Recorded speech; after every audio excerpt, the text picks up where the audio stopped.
السلام علیکم ورحمۃ اللہ وبرکاتہ۔ میرا خواب ہی رہا اور میں مر گئی۔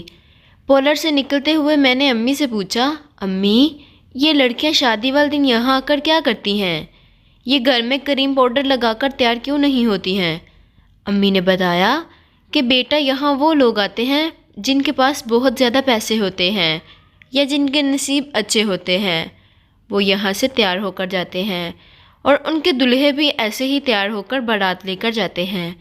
میں نے پوچھا، امی جب آپ کی شادی میرے پاپا کے ساتھ ہوئی تب آپ کے نصیب کیسے تھے اور آپ کے پاس کتنے پیسے تھے؟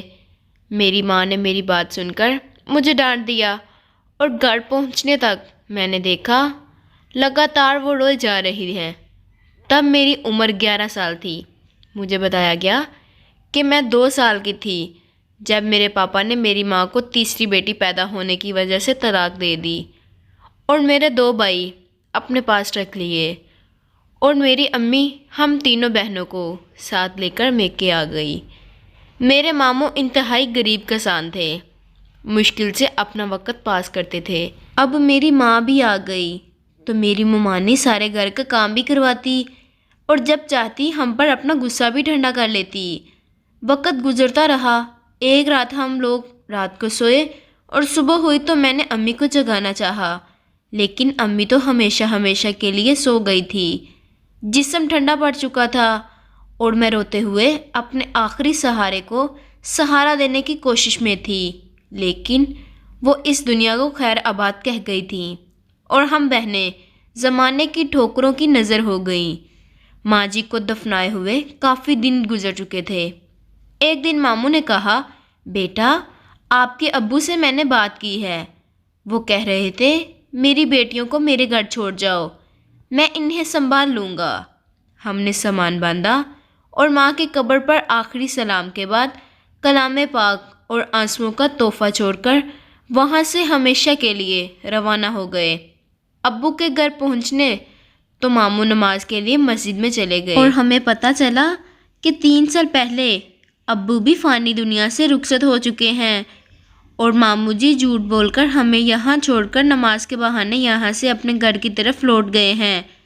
شکر کیا کہ بھائی نے ہمیں قبول کر لیا، اور بھابھی یہ کہتے ہوئے اپنے کمرے میں چلی گئی کہ تم لوگ یہاں صرف کچھ دنوں کے لیے رہنے آئے ہو، یہاں کی مالک مکان بننے کی ضرورت نہیں، اور یہ کپڑے دھو کر اپنی اپنی چارپائی اسٹور سے نکال کر سو جانا۔ بھابھی کے جانے کے بعد ہم تینوں ایک دوسرے کے گلے لگ کر رونے لگ گئیں۔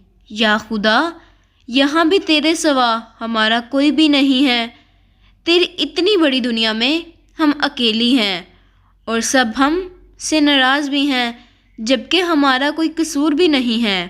تھوڑے دن گزرے تو بھابھی نے ہم کو اکٹھے بیٹھے ہوئے دیکھا تو کہنے لگی کہ یہ مت سوچ لینا کہ ہم تمہارے لیے اچھے اچھے رشتے ڈھونڈ کر تمہاری شادیاں کریں گے، یہاں صرف مہمان ہو، تم کسی سے بات کر کے اپنا پکا ٹھکانہ تلاش کرو۔ آنسو تو جیسے ہماری آنکھوں کے کنارے پر ہوتے تھے، ایک سے بڑھ کر ایک مصیبتوں کا پہاڑ کھڑا تھا۔ 3 مہینے گزرنے کے بعد 2 دن سے میری دونوں بہنیں غائب تھیں۔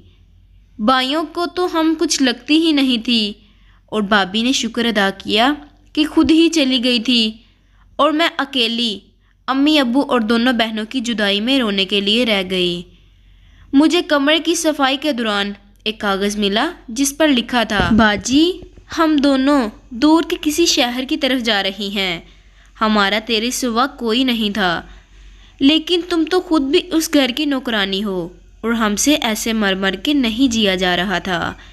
وقت اور مقدر نے ساتھ دیا تو ہم تمہیں یہاں سے لے جائیں گی، اور اگر ایسا نہ ہوا تو ہم قیامت میں ماں کے ساتھ ملیں گی۔ خدا حافظ۔ اس دن میں سمجھ گئی کہ جن کے نصیب اچھے ہوتے ہیں وہ پارلر سے تیار ہوتی ہیں، اور جن کے نصیب میرے جیسے ہوتے ہیں ان کا کوئی خواب بھی حقیقت میں نہیں بدل سکتا، اور آخر میرا پارلر سے تیار ہونے کا خواب ہی رہا، اور میں 42 سال کی عمر میں اپنے بھائی کے گھر میں مر گئی، ختم شدہ۔